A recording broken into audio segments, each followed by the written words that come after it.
just never knew how to tell you. I would be able to talk about my life. I ever loved a vodka. I have 2 moms. You want me to say it out loud?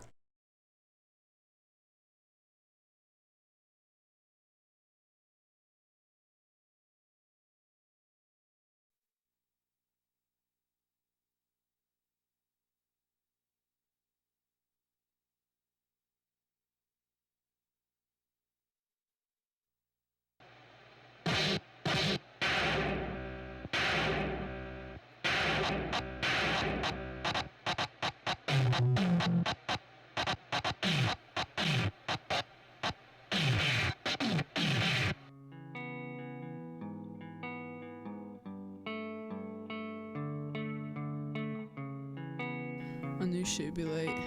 It was typical. To be expected. I should have told her to come an hour and a half earlier than I actually wanted to leave. Not that I'm always on time. I've actually built up quite a reputation for myself for being late to everything. But I'm actually only late to everyday types of obligations. Meetings, classes, work, social engagements, etc. I'm almost always ready to go on time or even early when it comes to travel. She finally showed up, hurriedly pulling into my driveway an hour and a half late with a kind of embarrassed, defensive look on her face. I was waiting for her standing on my lawn with my mom. Her eyes were taut. She looked stressed.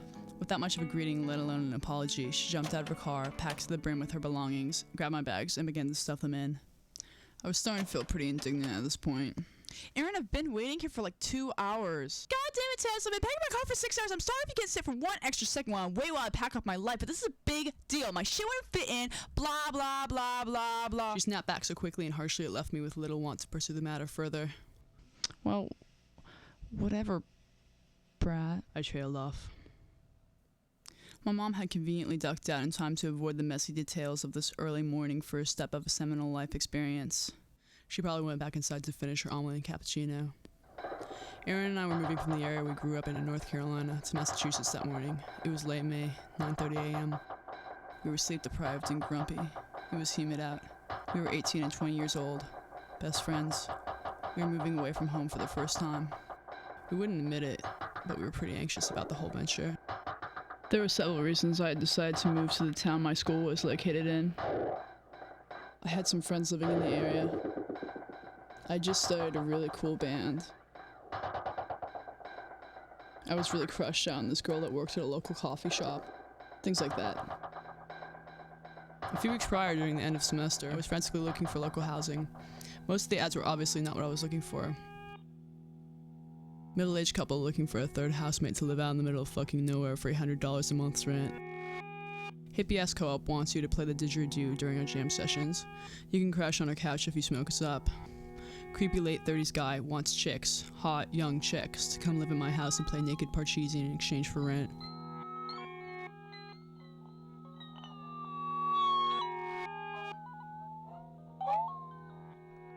Finally, I saw the right flyer.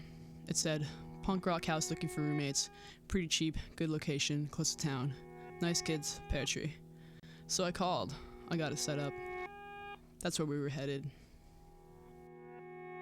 Erin's car was packed like an elaborate Jenga game, crammed carefully with everything she owned.